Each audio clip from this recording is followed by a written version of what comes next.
Soy Alejandro Touriño, soy el socio director de la oficina de Cija en Madrid, una firma de servicios profesionales focalizada en el sector jurídico.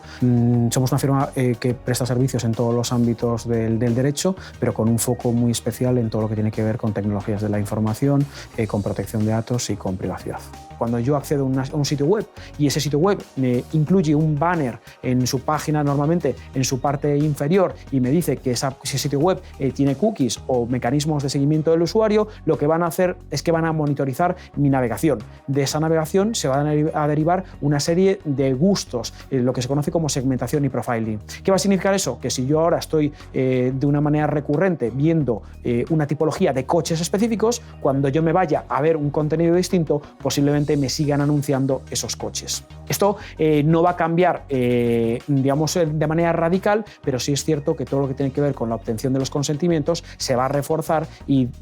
va a ser más exigente de cara a quien obtiene la información y a cómo se utiliza esa información. Todo lo que se habla de tratamientos Big Data, de Business Intelligence, eso no va a desaparecer, ni mucho menos, pero sí que se va a establecer de alguna manera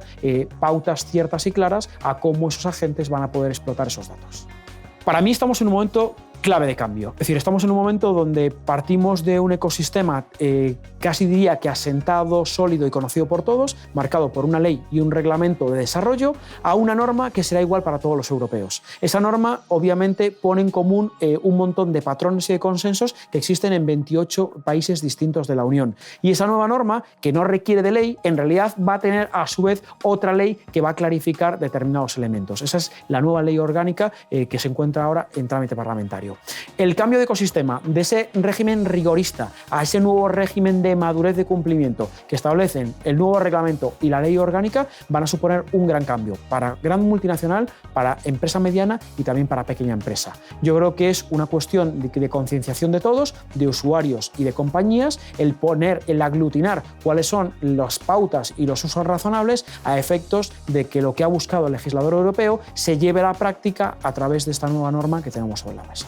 Uno de los principales cambios que observamos es que la modificación normativa a la que hacemos frente ahora no afecta única y exclusivamente a la parte legal. Es cierto que es una norma, pero los cambios son jurídicos, son organizativos y son cambios técnicos. Y eso hace referencia a un abanico de obligaciones a las que tenemos que hacer frente. En el ámbito legal podemos hablar de la modificación en el tema de los consentimientos, la aparición de los nuevos derechos como el del derecho al olvido o el derecho a la portabilidad de los datos. Desde un punto de vista más puramente organizativo, vemos cómo la norma exige a determinadas compañías la tenencia y la designación interna de un DPO, de un Data Privacy Officer. Y luego, desde un punto de vista puramente técnico, vemos que el viejo abanico de medidas que establecía el Reglamento de Desarrollo de la Ley Orgánica de Protección de Datos pierde sentido y gana la autonomía de la compañía, de quien va a tratar los datos, de tomar las decisiones sobre respecto de qué medidas son las adecuadas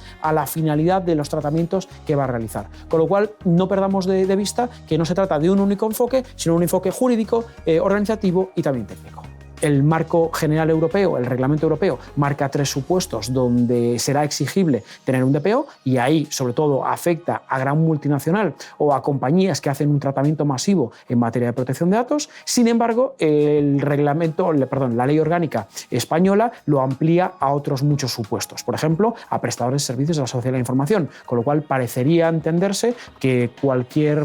proveedor de servicios que, por ejemplo, tenga un sitio web desde el que ofrezca o informe sobre sus servicios, tendría también la obligación de tener un DPO. Ese DPO va a ser una persona clave dentro de la organización, alguien que va de alguna manera a funcionar como una suerte de brújula en todo lo que tiene que ver con protección de datos y privacidad. Será el que realice la interlocución con las autoridades de control, el que esté obligado a notificar cualquier brecha de seguridad, el que esté en contacto con los usuarios en materia de protección de datos y además alguien que tenga interlocución directa con el órgano de administración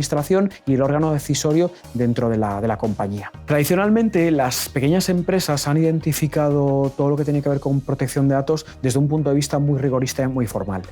basado fundamentalmente en tener un documento de seguridad, en tener unos ficheros inscritos en la Agencia Española de Protección de Datos y en muchas ocasiones también pues tener los textos legales adecuados en su sitio web en el caso de que lo tuviesen. Eso ahora pasa a un segundo escenario porque la norma y la autoridad de control no está tan interesada en ese cumplimiento formal, sino, de hecho, muchas veces hablamos de ese cumplimiento entendido como cumplimiento, sino pasado a un sistema de madurez real de la compañía, donde lo que ha de adoptar son obligaciones y medidas que realmente garanticen el tratamiento de datos por parte de la empresa respecto de sus usuarios. ¿Cómo se traduce esto en el entorno de la pequeña empresa? Pues no tendrá que poner tanto el foco en pensar que tiene que notificar los ficheros en la agencia, sino que cuando recibe datos de una determinada tipología, que adopte las medidas que puedan resultar adecuadas a efectos de custodiar los datos como corresponda. O, por ejemplo, no realizar acciones comerciales cuando no hayan sido consentidas, que no existan casillas premarcadas en la obtención del consentimiento, que no se utilice el consentimiento tácito como medida válida para el tratamiento de los datos o para la realización de campañas promocionales, sino que, insisto, pasemos a ese escenario de madurez donde uno trata datos porque ha sido consentido por el usuario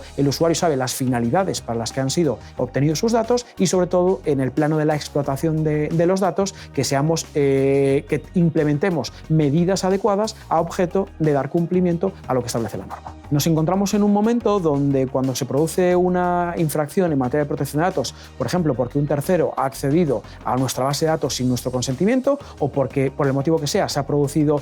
un data breach,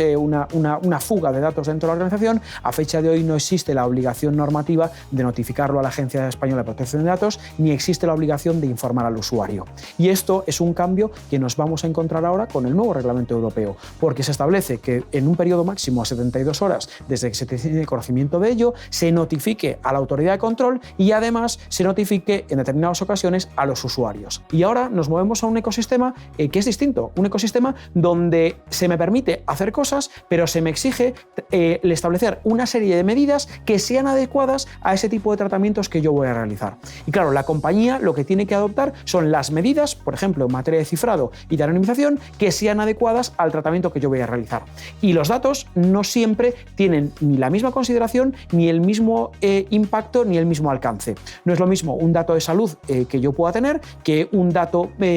fiscal, que un dato que pueda ser mi correo electrónico. Con lo cual, en función de cuál sea el riesgo que se vaya a afrontar, cuál sea el tratamiento que se vaya a realizar, las medidas de seguridad han de oscilar. Eso es un poco en la línea de la accountability, es cumplir y acreditar que cumplo en la medida que lo que resulte razonable a efectos digamos, del ecosistema y de los tiempos en los que vivimos. Esto es muy antiguo, pero el artículo 3 del Código Civil, que es del año 1889, ya decía que las normas tienen que ser interpretadas de conformidad con el signo de los tiempos. Somos muy digitales y somos muy tecnológicos, pero no debemos olvidar los grandes principios inspiradores del derecho romano que resultan de una aplicación plena al derecho digital. Otra de las grandes modificaciones, otra de las grandes novedades que introduce el nuevo Reglamento Europeo de Protección de Datos es el que se conoce como el derecho a la portabilidad de los datos. Y esto devuelve el control de los datos al usuario. Esto va a significar que si yo, por ejemplo, soy paciente de un determinado grupo hospitalario y en un determinado momento quiero mover mi expediente clínico a otro lugar, voy a tener a mi alcance un derecho contemplado en la norma que me va a permitir pedirle a ese usuario, a ese tratador de datos, a ese responsable del fichero, que me entregue los datos y que se los facilite a un tercero que yo designe. Y esto no aplica solamente en el ámbito, por ejemplo, del ejemplo del ámbito de la salud, sino en el ámbito de la telefonía, en el ámbito de distintos proveedores que van a tener que compartir datos como exigencia de la petición realizada por el propio usuario. Pero muchas veces nos olvidamos de otro impacto que es fundamental, sobre todo pensando en empresas medianas y grandes, y es el impacto reputacional. Cuando tú estás en un mercado pequeño, en un mercado acotado, porque no hay demasiados operadores, podemos pensar a lo mejor en el ámbito de las telecomunicaciones, en el ámbito bancario, una sanción económica se puede asumir, una sanción reputacional puede tirar por la borda todo el esfuerzo que durante años se ha tejido a efectos de transmitir seguridad y confianza a los usuarios.